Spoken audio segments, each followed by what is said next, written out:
Fala, galera da fisiologia humana, fisiologia respiratória. Vamos relembrar aqui como se dá o nosso controle da ventilação. Não é o aspecto mecânico, o processo de entrada e saída de ar do nosso sistema respiratório, e sim a compreensão de onde parte o estímulo para a nossa ventilação, tanto de maneira voluntária quanto de maneira involuntária. Então, se você tem interesse sobre esse tema, não se esquece, se inscreve aqui no canal e também já deixa aí embaixo o seu like. É isso, bora pro vídeo.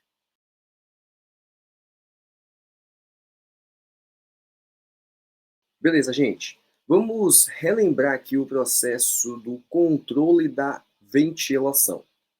Lembre que a nossa ventilação é, na maioria das vezes, na maior parte do tempo, de controle involuntário. Entretanto, também precisamos lembrar que existe sim a capacidade e, em alguns momentos, o controle voluntário da nossa ventilação.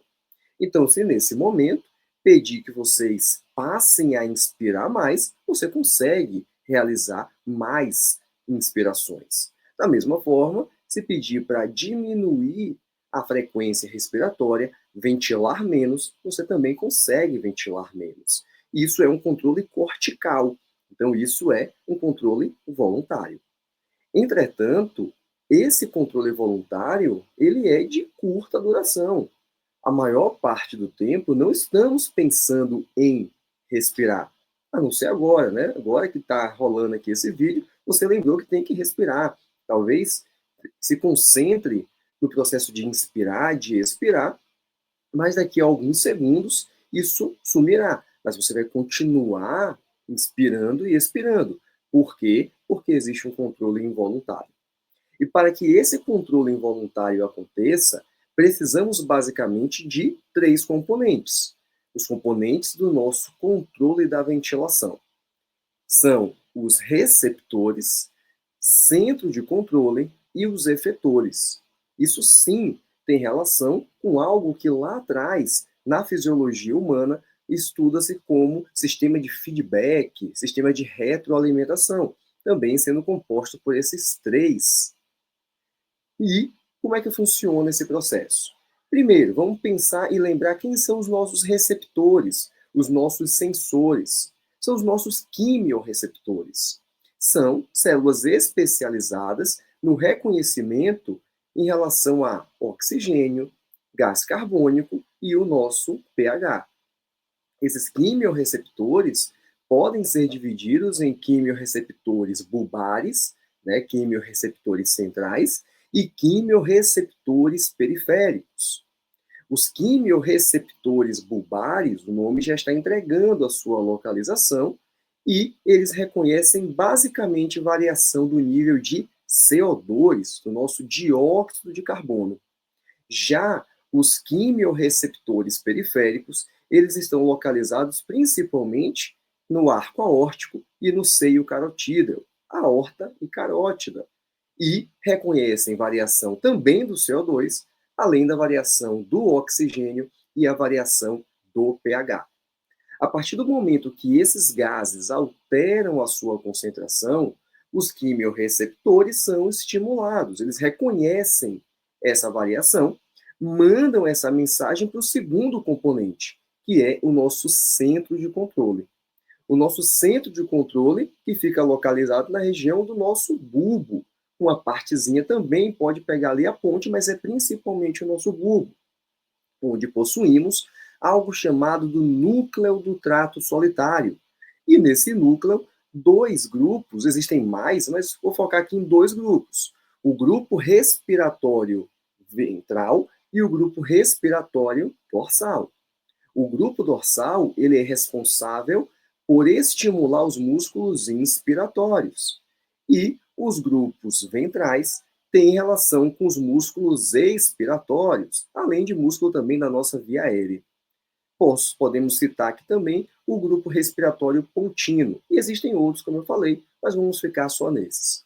Esse núcleo do trato solitário, né, esses grupos respiratórios, ele tem a função de receber informação que veio lá do quimiorreceptor, analisar essa informação e emitir uma resposta.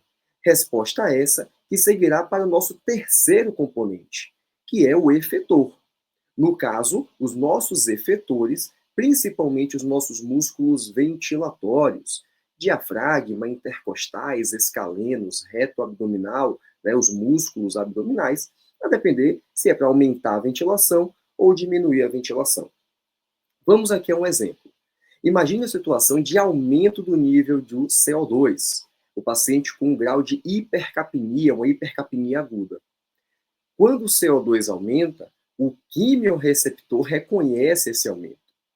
Esse aumento é enviado, né, esse reconhecimento que aumentou o CO2 é enviado para o nosso centro de controle.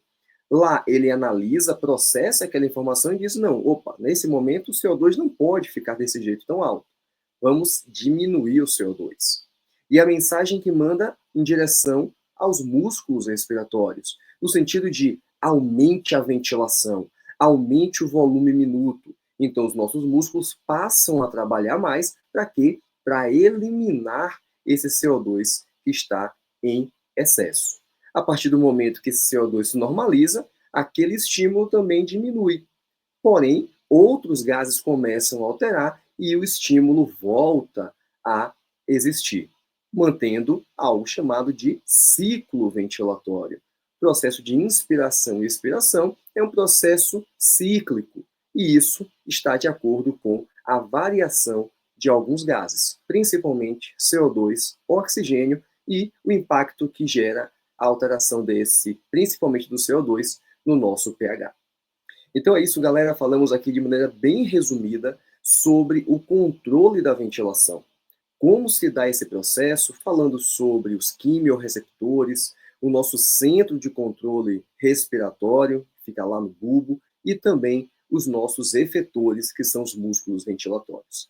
Se você gostou desse vídeo, um vídeo resumido sobre fisiologia respiratória, deixe aqui embaixo o seu like, também deixe aí nos comentários que você gostou desse vídeo, que trarei mais vídeos dessa forma, explicando não só a fisiologia respiratória, mas também a fisiologia cardiovascular, a fisiologia renal, tudo você pode encontrar nesse canal. Só deixar lá embaixo.